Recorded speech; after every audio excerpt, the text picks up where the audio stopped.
बिस्मिल्लाहिर्रहमानिर्रहीम। अस्सलाम वालेकुम dear students, how are you? I hope you'd be fine. आज हमारे पास पेज नंबर 160 पर यहाँ पर चैप्टर नंबर 7 जो आपका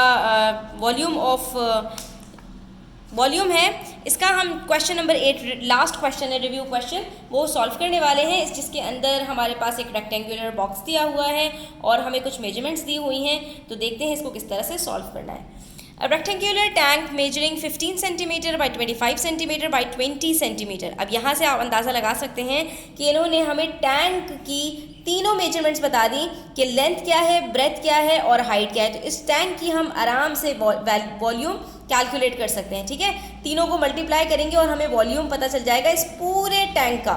ठीक है, लेकिन आगे हमसे कह रहे हैं वॉज 1/4 फिल्ड विद वाटर। लेकिन ये जो टैंक है ना, ये सिर्फ 1/4 फिल्ड है। यानी अगर मैं इसके 4 पार्ट्स करूं तो उसमें से सिर्फ एक पार्ट ये फिल्ड है, जिसको हम कहते हैं 1/4।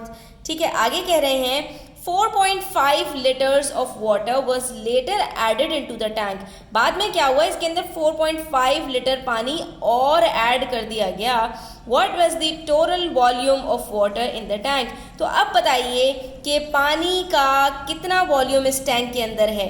अभी तो हमें इतना पता है कि इस पूरे टैंक का वॉल्यूम कितना है और इस टैंक के अंदर पानी कितना भरा हुआ है। ठीक है, तो बच्चों अगर मुझे जितना पानी भरा हुआ है सिर्फ इसका वॉल्यूम पता चल जाए, तो ये वॉल्यूम पता लगाने के लिए कि बाद में पानी जब ऐड हुआ तो टोटल कितना पानी हो गया, वो हमें आसानी से पता चल जाएगा। क्योंकि बाद में जो पानी ऐड हो रहा है उसके लीटर्स इन्होंने हमें यहाँ पर बताए हुए हैं। तो all we need to do is we will simply find out the total volume of this rectangular tank. हम पूरे रेक्टेंगुलर टैंक का वॉल्यूम पता लगाएंगे और उसको सीधा सीधा मल्टीप्लाई कर देंगे 1/4 से। जैसे ही हम इसको 1/4 से मल्टीप्लाई करेंगे स्टूडेंट्स, तो हमें ये पता चल जाएगा कि इसके अंदर जो पानी अभी मौजूद है उसका वॉल्यूम कितना है। और जैसे ही हमें ये पता चलेगा कि इसके अंदर इस वक्त कितना पानी मौजूद है, हम उसके अंदर 4.5 को ऐड करेंगे और हमें टोटल वॉल्यूम पता चल जाएगा। तो बस हम सबसे पहले volume of tank find out करेंगे। वॉल्यूम ऑफ टैंक हमारे पास निकल आएगा, तीनों को मल्टीप्लाई करने से वो आंसर आ रहा है हमारे पास 7500 सेंटीमीटर क्यूब। ठीक है, ये पूरे के पूरे टैंक का वॉल्यूम है। अब हमने कहा कि लेकिन हमारे पास जो पानी मौजूद है इसमें वो सिर्फ 1/4 है। तो हम इस टोटल को अगर 1/4 से डिवाइड कर दें, क्योंकि पानी का जो वॉल्यूम होता है वो उसी कंटेनर का वॉल्यूम होता है जिसमें वो रखा गया होता है।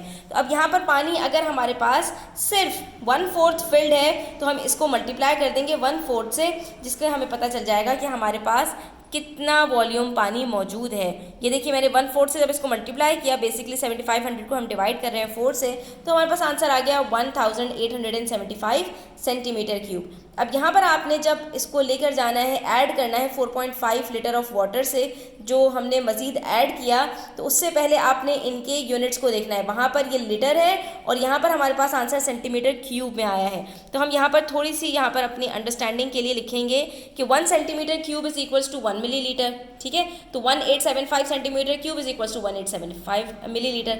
1 सेंटीमीटर क्यूब 1 ml के बराबर होता है। तो जितना हमारे पास सेंटीमीटर क्यूब है, इसका मतलब है हमारे पास उतना ml है। और जब मिलीलीटर की बात आती है तो 1 लीटर के अंदर 1000 मिलीलीटर होते हैं। तो सिंपली हमें क्या करना पड़ेगा, मिलीलीटर से लीटर में जाने के लिए इसको 1000 से हम डिवाइड करेंगे। और ये चीज़ आप लोग सीख चुके हैं कि हम जब भी किसी नंबर को 1000 से डिवाइड करते हैं तो नीचे से तीनों जीरोज़ को डिवाइड करके डेसिमल को 3 डिजिट पीछे ले जाते हैं। डेसिमल हमारे पास यहाँ पर आ जाएगा, क्या बन जाएगा ये 1.875 लीटर्स। अब ये भी हमारे पास लीटर आ गया और जो पानी ऐड हुआ है वो भी हमारे पास 4 लीटर्स है। दोनों की यूनिट सेम हो गए।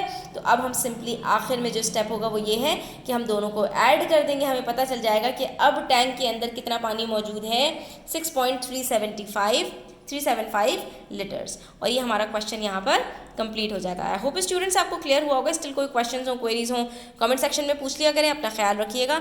अल्लाह हाफिज़।